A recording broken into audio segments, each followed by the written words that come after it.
The Academy of Peace, the Galactic Military Academy, floated serenely in the void between stars, its crystalline walls reflecting the distant light of 3 suns.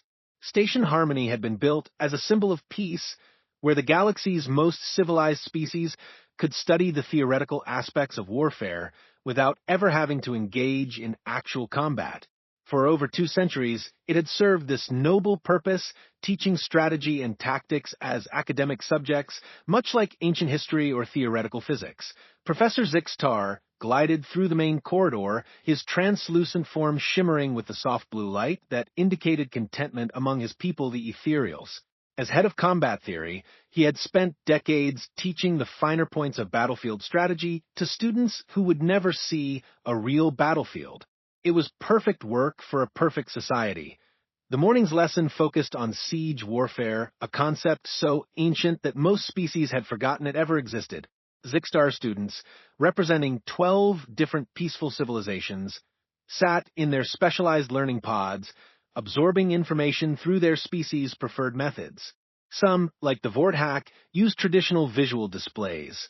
Others, like the crystalline Silnathi, communicated through complex light patterns that danced across their faceted bodies.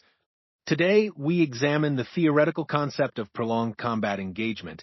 Zixtar announced, his voice carrying the melodic tones that made ethereal speech so pleasant. In ancient times, before civilized society eliminated the need for violence, some primitive species would surround enemy positions and wait for surrender. A young Vorthak named Kethar-A raised one of her forearms, her herbivorous features creased with confusion. Professor, this seems terribly inefficient. Why not simply negotiate a peaceful resolution? An excellent question, Zixtar replied, floating closer to her pod. You must remember that these were primitive times. Logic and diplomacy had not yet evolved to their current sophistication. Mordun, a Silnathi student, pulsed with patterns of yellow and orange light. His translator converted the display into speech. The energy expenditure alone makes this concept impractical. Why would any species choose conflict over cooperation? These were the questions Zixtar had grown accustomed to over his long teaching career. His students, products of advanced civilizations that had eliminated warfare millennia ago, struggled to understand why anyone would choose violence over negotiation. It was like trying to explain the concept of breathing underwater to a land-dwelling species. Remember, Zixtar said gently, we study these concepts not because we intend to use them, but because knowledge itself is valuable. Understanding the mistakes of the past helps us appreciate the peace of the present. The lesson continued with discussions of supply lines, fortifications, and tactical positioning. The students dutifully recorded the information, treating it with the same academic interest they might show for extinct geological formations or obsolete mathematical theorems. War, to them, was as theoretical as ancient mythology. As the class concluded, Zixtar noticed an unusual disturbance in the station's normal rhythm. Through the transparent walls, he could see a shuttle approaching, its design unfamiliar and somehow more angular than the graceful curves preferred by civilized species. The craft bore markings he had never seen before. Administrator Veloth, an elderly Minthran whose species had achieved perfect harmony through centuries of careful breeding, entered the classroom with visible distress. His usually perfect posture seemed slightly bent, and his skin showed the grayish tinge that indicated deep concern among his people. Professor Zixtar, Veloth said, his voice carrying unusual tension, we have a new instructor arriving today. The Galactic Council has assigned a military advisor from a recently contacted species.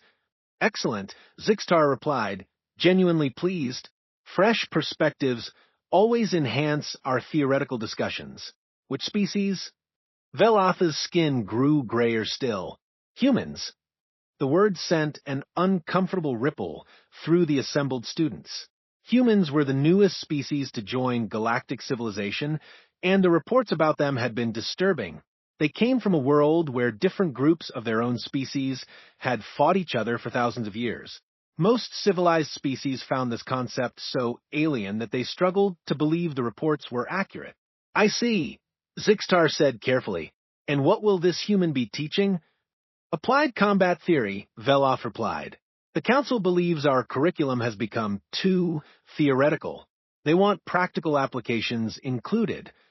Before Zixtar could respond, the classroom door opened with a soft hiss. The figure that entered was unlike anything the students had ever seen. Where the galaxy's civilized species had evolved beyond the need for physical strength, developing mental capabilities, and technological integration, instead, this human retained the muscular build of a creature designed for physical conflict. Commander Sarah Chun stood 2 meters tall, her frame solid and compact in a way that suggested both strength and speed. Her dark hair was pulled back in a practical style, and her brown eyes swept the room with an intensity that made several students shift uncomfortably in their pods. She wore a simple black uniform marked with symbols that somehow conveyed authority and experience without need for translation. "Good morning," Sarah said, her voice carrying a confidence that filled the room. "I'm Commander Chun, your new instructor in practical combat applications." Ketha raised for rippled with nervousness. "Commander, we study war only as theory. Our species eliminated actual combat long ago." Sarah's expression softened slightly, but her stance remained alert. "I understand. That's exactly why I'm here. Theory without practice is like studying swimming without ever touching water." Mordun pulsed with confused patterns of light. "But why would we need to touch water if we never intend to swim?" "Because," Sarah replied, moving to the front of the classroom with fluid precision, "sometimes the water finds you whether you're ready or not." She activated the room's holographic display system, but instead of the peaceful diagrams and theoretical charts the students were accustomed to, the air filled with three-dimensional representations of actual battlefields. The images showed terrain scarred by conflict, structures damaged by weapons, and the unmistakable evidence of real violence. "This," Sarah said, gesturing to a particular display, "is the Battle of Thermopylae. 300 soldiers held off an army of over 100,000 for 3 days." "Impossible," Zixtar whispered, his form flickering with shock.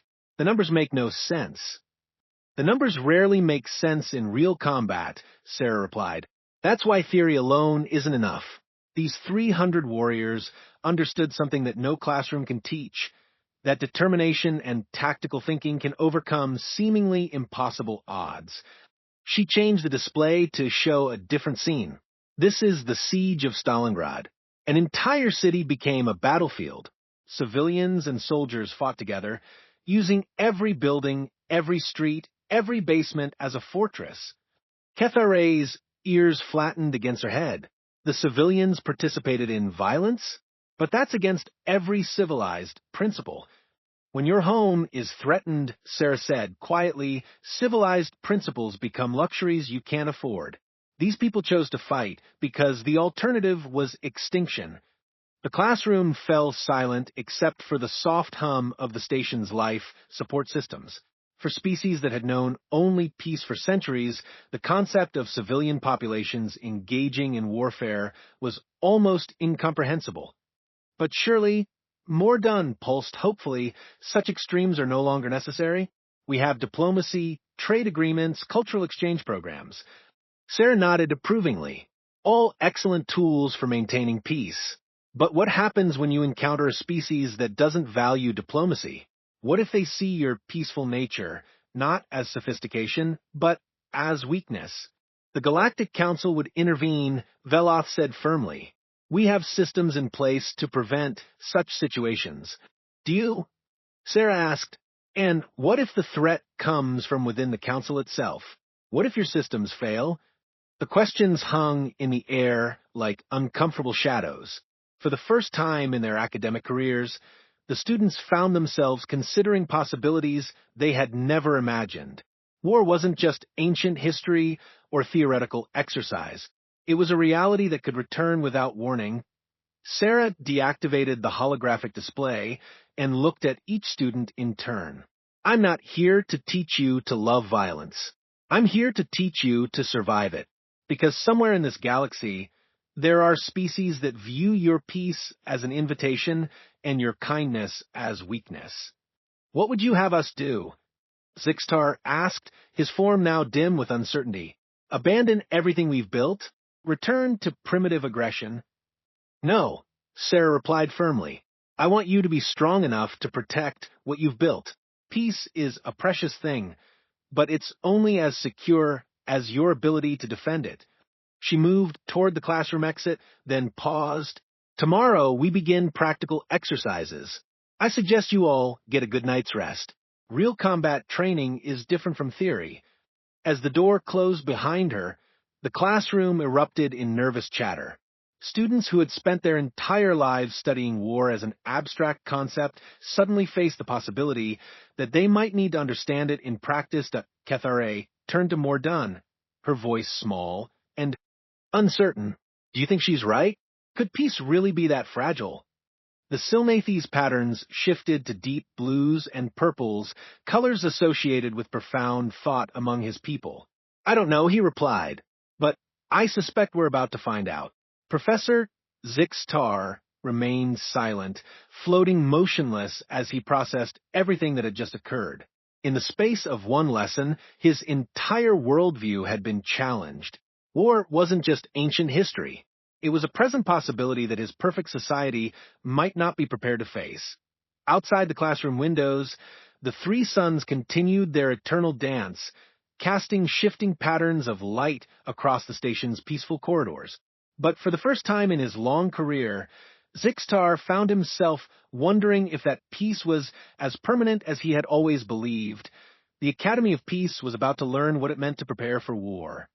Lessons in survival, the training gymnasium, had been hastily modified overnight. Its peaceful meditation spaces replaced with obstacle courses and equipment that most of the students had only seen in historical archives.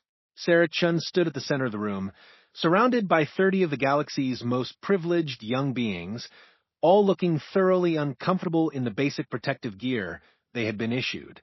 Physical fitness, Sarah announced, is the foundation of survival.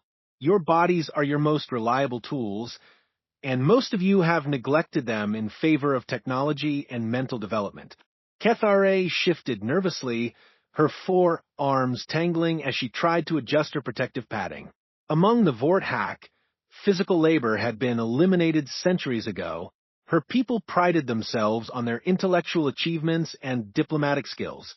The idea of deliberately straining her body seemed not just unnecessary, but actively primitive. Commander, Professor Zixtar interjected, his ethereal form hovering anxiously near the group. Surely our students' mental capabilities are more valuable than physical strength? Modern warfare is fought with technology, not muscle. Sarah smiled grimly. Technology fails. Equipment breaks. When everything else stops working, you're left with your body, your mind, and your will to survive. She gestured to the obstacle course. This exercise teaches all three. The first challenge was simple in concept, but brutal in execution. A series of barriers that required climbing, crawling, jumping, and coordinating movement in ways that most species had abandoned long ago. Sarah demonstrated the course with fluid efficiency, her human physique perfectly adapted for the varied physical demands. Your turn, she said, looking directly at Mordan. The crystalline Silnathe pulsed with patterns of yellow anxiety. His species had evolved beyond the need for complex locomotion, preferring to glide across smooth surfaces using magnetic fields. The rough, irregular surfaces of the obstacle course presented challenges his body wasn't designed for. I don't understand the purpose, he communicated through rapidly shifting light patterns. In actual combat, we would use vehicles or mechanical assistance. What if those aren't available? Sarah asked, what if you're separated from your equipment? What if your technology is compromised? The question hung in the air as Mordan attempted the first obstacle, a wall that required him to grip irregular surfaces and pull his weight upward. His crystalline fingers weren't designed for such tasks, and he struggled to find purchase on the rough material. Other students watched with growing unease as their classmate fought against the simple barrier. This wasn't elegant theory or sophisticated strategy.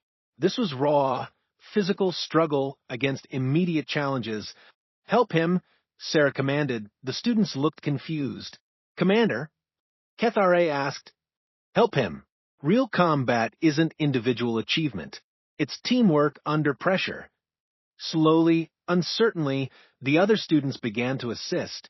Kethare used her multiple arms to provide stability, while a Drakmarian student with natural climbing abilities showed, more done, where to place his hands. A Pelian student with enhanced strength lifted him over the most difficult sections. Better, Sarah said, as the group finally completed the first obstacle together. But you're still thinking like individuals. In combat, you're a unit. You succeed together or fail together. The next exercise was even more challenging, a simulation chamber that recreated historical battle scenarios. Sarah selected the defense of Crete, a World War II engagement where outnumbered defenders had held off a massive airborne assault through improvisation and determination. You are British and Commonwealth forces, Sarah explained as the students entered their assigned positions in the simulation. The enemy has superior numbers, better equipment, and total air superiority. Your only advantages are knowledge of the terrain and the will to fight. The simulation began with the sound of aircraft engines and the whistle of falling bombs.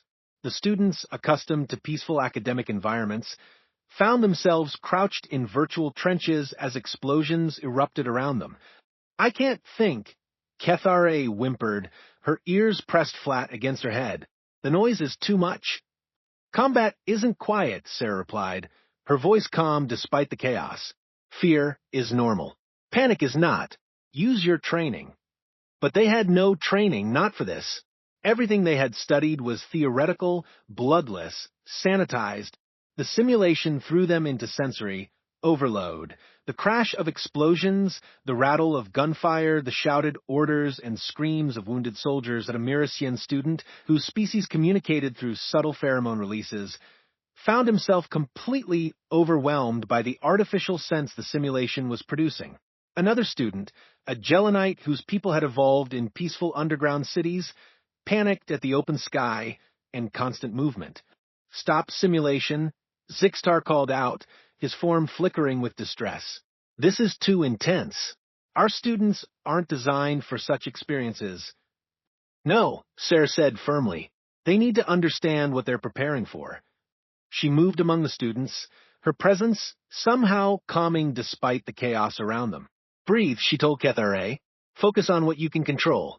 You can't stop the explosions, but you can choose how to respond to them. To More Dunn, whose light patterns had become chaotic with fear, she said, use your abilities. Your people's light communication isn't affected by noise. You can coordinate when others can't. Slowly, painfully, the students began to adapt. They learned to communicate under pressure, to move despite fear, to think through chaos. When virtual paratroopers began landing around their positions, they found themselves working together in ways they had never imagined possible. Kethare discovered that her 4 arms made her exceptionally good at coordinating defensive positions. Mordunn's light-based communication allowed the team to maintain contact when conventional methods failed. Even the Mirasian, once he learned to filter the artificial sense, proved capable of detecting approaching enemies through smell alone. Why are we winning? Asked a Theshan student as the simulation showed their successful defense of a key position. The enemy has every advantage. Because, Sarah replied, you stopped thinking like individuals and started thinking like a team. You used your unique abilities to support each other instead of trying to fight alone. The simulation ended with the successful repulse of the airborne assault. The students, exhausted and shaken, found themselves looking at each other with new respect.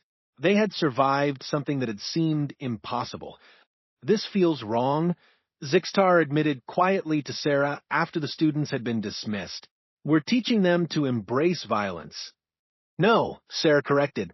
We're teaching them to survive violence that others might bring to them. There's a difference. She pulled up a holographic display showing current galactic intelligence reports. Your peaceful society exists because you've been fortunate enough to encounter only other peaceful species. But the galaxy is vast, and not everyone shares your values. The display showed data about unexplored regions, uncontacted species, and disturbing reports from the galactic rim. There are civilizations out there that view conquest as natural law. They see peaceful species not as equals to respect, but as resources to exploit. Surely the Galactic Council. Zixtar began. The Council is a reactive organization, Sarah interrupted. They respond to crises after they occur. By then, it's often too late for prevention. She changed the display to show a tactical analysis of current Council defensive capabilities. Your military consists of peacekeeping forces designed to separate already peaceful species having minor disputes. They're not equipped for actual warfare against a determined, experienced enemy, and you believe such enemies exist. Sarah's expression grew grim. I know they exist. Humanity didn't develop our military capabilities in a vacuum. We had to learn to fight because others forced us to. Those same pressures exist throughout the galaxy. The next day's lesson focused on resource management under pressure. Sarah presented the students with a scenario. They were stranded on a hostile planet with limited supplies and no hope of immediate rescue. Your emergency shelter was damaged in the landing, she explained. Your communication equipment is partially functional. Your food supplies will last 3 days. Winter is approaching and local predators have been observed in the area. The students, still rattled from the previous day's simulation, approached the problem with new seriousness. Instead of immediately trying to signal for rescue, they began assessing their actual resources and capabilities. Kethare's diplomatic training proved valuable in organizing the group and resolving conflicts over resource allocation. Mordun's crystalline structure made him naturally resistant to cold, allowing him to work on shelter improvements during the simulated night hours. The Drakmarian student's climbing ability made him the natural choice for scouting and gathering materials from difficult-to-reach locations. You're learning, Sarah said, approvingly as she watched them work together. Real survival isn't about individual heroics. It's about making the best use of available resources, including each other. The exercise continued for hours, with Sarah introducing new complications, equipment failures, injuries, changes in weather, and the approach of hostile wildlife. Each challenge forced the students to adapt their plans and work together in new ways. By the end of the exercise, they had successfully constructed a defensible shelter, established a sustainable food source, and created a communication system powerful enough to signal for rescue. More importantly, they had learned to trust each other under pressure. I never realized, Kethar said during the post-exercise discussion, how much we rely on our technology. When it fails, we have to rely on each other and ourselves, added Mordun, his patterns now showing steady confidence instead of the fear that had dominated earlier exercises. Sarah nodded approvingly. You're beginning to understand. Peace is wonderful, but peace without strength is just helplessness waiting for someone to exploit it. As the students filed out of the training facility, their conversations were different from those that had followed their first lesson. Instead of questioning the necessity of what they were learning, they were discussing how to improve their performance and support each other more effectively. Professor Zixtar lingered behind, his ethereal form radiating uncertainty. Commander, I must ask, do you truly believe our students will need these skills? Sarah looked out through the station's transparent walls at the stars beyond. Professor, I hope they never do. But hope isn't a strategy. If trouble comes to your peaceful galaxy, I want your people to be ready. And if no trouble comes, then they'll be stronger, more confident, and better able to work together than they were before. Those aren't bad qualities to have, even in peacetime. As night settled over the station, the students found themselves unable to sleep as easily as they once had. Their comfortable assumptions about the permanence of peace had been shaken, replaced by a growing awareness that security wasn't something that simply existed, it was something that had to be maintained. Tomorrow would bring new challenges, new lessons in the harsh realities that their peaceful civilization had never prepared them for. But for the first time in their lives, they felt ready to face whatever might come. The Academy of Peace was learning to prepare for war. The test of fire the alert klaxons began wailing at 0347 station time. their harsh sound cutting through the peaceful quiet that typically enveloped the academy. Sarah Chun was instantly awake, her military training kicking in before her conscious mind had fully processed the sound. She was dressed and moving toward the command center within minutes, her combat instincts already analyzing the situation. She found Administrator Veloff in a state of barely controlled panic, his gray skin now showing the pallid white that indicated extreme stress among his people. Multiple holographic displays showed tactical information that made Sarah's blood run cold. Unknown vessels, Veloff stammered, his usually perfect diction broken by fear. They appeared from hyperspace 17 minutes ago. They're not responding to any communications. Sarah studied the displays with professional calm. 12 ships, wedge-shaped and bristling with weapon systems that looked nothing like the elegant, minimal designs favored by the galaxy's civilized species. These were warships, built by a culture that had never abandoned the art of violence. Have you identified them? She asked. The computer systems classify them as Krelnathi. Veloff's voice dropped to almost a whisper. But that's impossible. The Krelnathi were driven from this sector centuries ago. Sarah's jaw tightened. She had heard of the Krelnathi in the briefings that had preceded her assignment to the Academy. An aggressive, expansionist species that had been forced to retreat to the Galactic Rim after a coalition of civilized worlds had united against them. But time had a way of healing wounds and rebuilding strength. They're jamming our communications, reported a Theshan technician, her voice trembling. We can't contact the nearest council patrol. Of course they are, Sarah muttered. She activated the stations. Internal communication system. All students and faculty report to designated emergency stations immediately. This is not a drill. Professor Zixtar materialized beside her, his ethereal form flickering rapidly with agitation. Surely, this is some kind of misunderstanding. Perhaps they're explorers or traders with damaged communication equipment. Before Sarah could respond, the tactical display lit up with weapon signatures. Energy beams lanced out from the approaching ships, striking the station's outer defensive shields. The Academy had shields, but they were designed to deflect asteroids and cosmic radiation, not military-grade weaponry. That answer your question about their intentions? Sarah asked grimly. The first impact shook the entire station. Emergency lighting flickered on as power systems struggled to compensate for the energy drain. Through the transparent walls, they could see the approaching fleet growing larger and more menacing. The shields won't hold long, reported the Theshan technician. Maybe 20 minutes at current power levels. Sarah's mind raced through possibilities. The Academy had no real weapons, no military vessels, and a population of academics who had never seen actual combat. Under normal circumstances, it would be a massacre. But circumstances weren't normal anymore. Thanks to the past few weeks of training, the students weren't completely helpless. Initiate emergency protocols, Sarah ordered. Seal all non-essential sections and evacuate personnel to the central core. Commander, Veloff said desperately, perhaps we should simply surrender. Surely they won't harm non-combatants. Sarah turned to look at him directly. Administrator, the Krelnathi don't recognize the concept of non-combatants. To them, every member of an enemy species is a threat to be eliminated. Another barrage struck the shields, this one stronger than the last. The station groaned under the impact, and several students in the command center cried out in fear. Listen to me, Sarah said, her voice cutting through the panic. We trained for this. Not exactly this situation, but the principles are the same.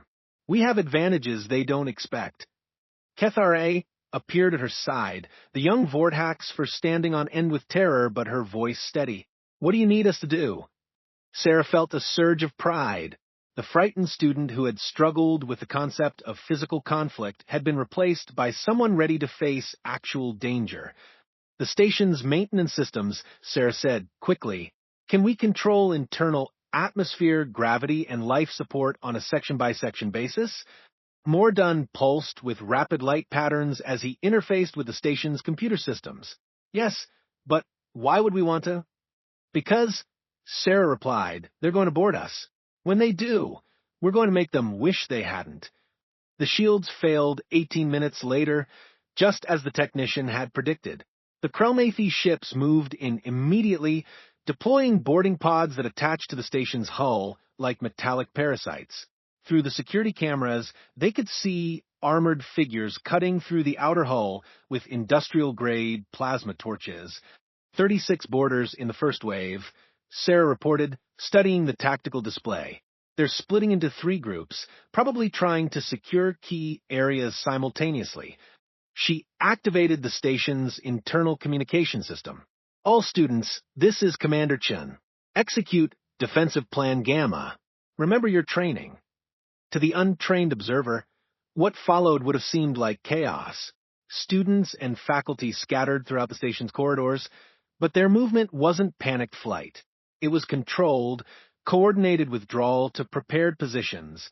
The Krelmathy warriors were formidable opponents, their reptilian forms encased in powered armor that made them nearly 3 meters tall. Their weapons were devastating, capable of punching through bulkheads and destroying equipment with casual ease. But they had made one crucial mistake. They assumed they were facing helpless academics.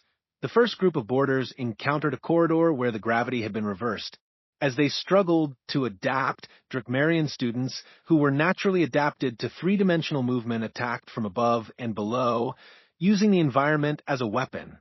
The second group found themselves in a section where the atmosphere had been replaced with a dense fog of water vapor, mixed with pheromones that confused their sensory equipment.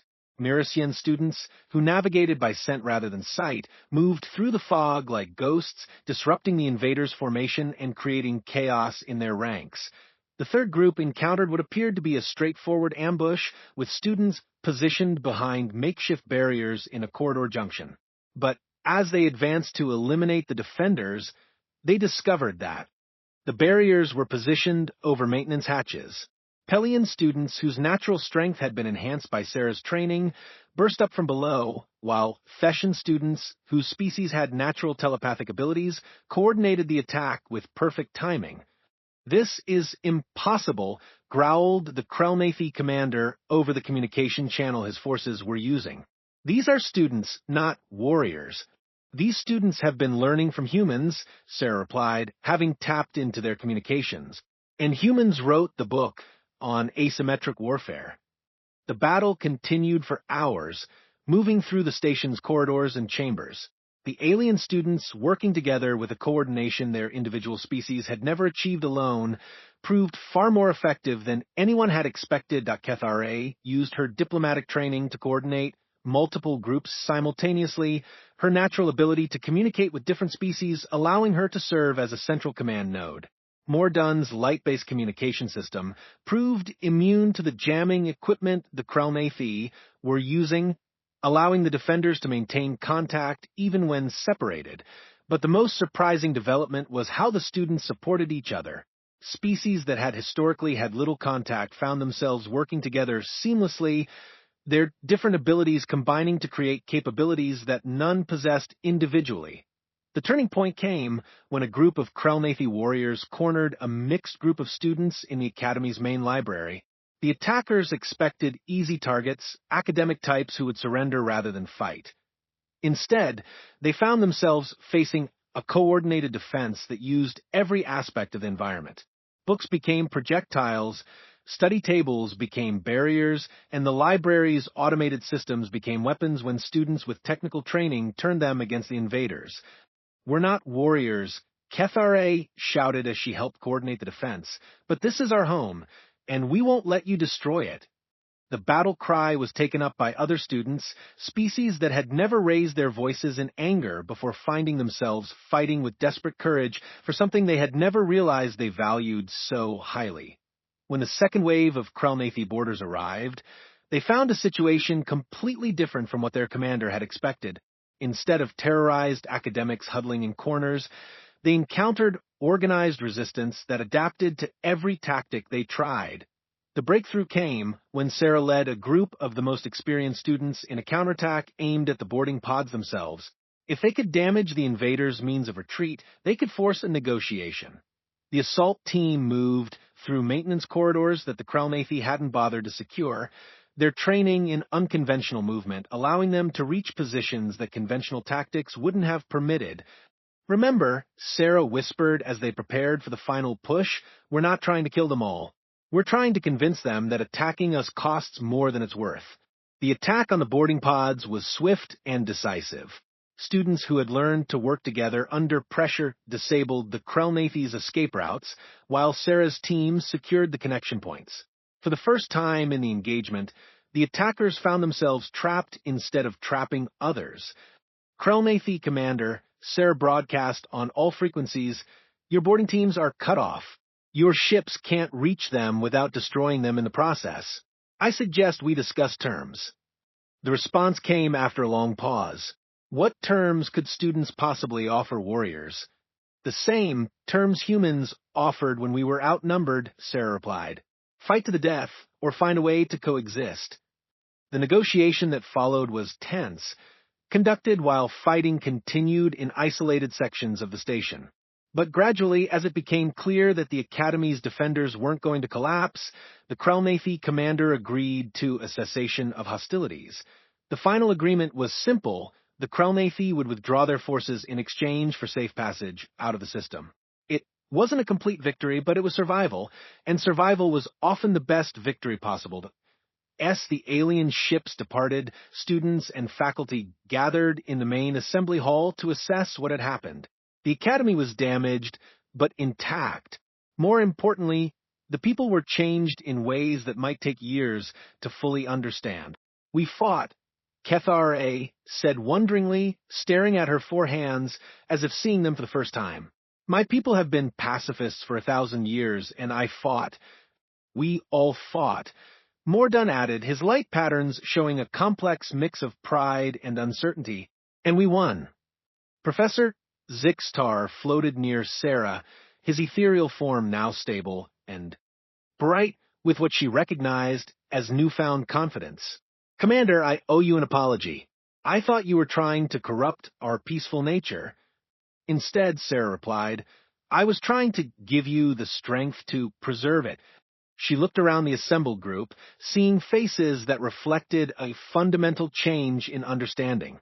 They were still the same peaceful species they had been before the attack, but they were no longer helpless. They had learned that peace wasn't something that simply existed in the absence of conflict. It was something that had to be protected and maintained. "What happens now?" asked Administrator Veloff, his skin color finally returning to normal. "Now," Sarah said, "you decide what kind of galaxy you want to live in. One where peace exists because everyone chooses it, or one where peace exists because good people are strong enough to defend it." The students looked at each other, species that had never considered themselves capable of violence now understanding that capability and choice were different things. They had learned to fight not because they loved violence, but because they loved what peace had given them enough to protect it. "The Galactic Council needs to know about this," Zixtar said. "If the Krelnathi are returning, other peaceful worlds are at risk." "They need to know more than that," Sarah replied. "They need to know that peaceful species can learn to defend themselves without losing what makes them peaceful." Kethra stepped forward, her diplomatic training reasserting itself now that the immediate danger had passed. "Commander, would you be willing to help establish similar programs on other worlds? To teach others what you've taught us?" Sarah smiled, the expression both proud and sad. "That's exactly what I was hoping you'd ask." In the days that followed, as repair crews worked to restore the Academy and investigators analyzed the Krelnathi attack, word of what had happened spread throughout the galaxy. The story of students who had defended their school against seasoned warriors became a symbol of something new in galactic civilization. The Academy of Peace had become something unprecedented, an institution that taught both the value of peace and the strength to preserve it. Students from across the galaxy began requesting admission, not to learn how to make war, but to learn how to prevent it through strength rather than hope, and in a small ceremony witnessed only by the students who had fought beside her, Commander Sarah Chun was awarded the Academy's highest honor, the Medal of Peaceful Strength, created specifically to recognize those who used force only in defense of peace. The galaxy is changing, she told the assembled students during the ceremony. Your generation will face challenges that pure pacifism can't solve. But you've proven that learning to fight doesn't mean becoming violent. It means being strong enough to choose peace from a position of strength rather than weakness. As the academy resumed its classes, the curriculum had evolved. Students still learned strategy and tactics, but now they also learned hand-to-hand combat, emergency medicine, crisis management, and the dozen other skills that had proven essential during the attack. More importantly, they learned about themselves. Species that had thought themselves incapable of violence discovered they were capable of extraordinary courage when defending others. Individuals who had seen themselves as weak realized they possessed strengths they had never imagined. The Academy of Peace still stood, its crystalline walls reflecting the light of 3 distant suns. But now it stood not as a monument to the absence of conflict, but as a testament to the idea that peace worth having was peace worth defending. And throughout the galaxy, other institutions began to follow the Academy's example, teaching a new generation that true strength lay not in the ability to destroy, but in the wisdom to know when destruction was necessary to preserve what was worth preserving. The human concept of peace through strength had found new soil in which to grow, tended by species that had learned the difference between being peaceful and being helpless. The galaxy would never be the same, but perhaps that was exactly what it needed. As Sarah Chun looked out at the stars from her new office, now bearing the title of Director of Defensive Studies, she felt a quiet satisfaction. Humanity's greatest gift to the galaxy wasn't technology or knowledge. It was the understanding that the best way to avoid having to fight was to be so prepared for it that no one wanted to test your resolve. The Academy of Peace had learned to prepare for war, and in doing so had made peace more secure than it had ever been before.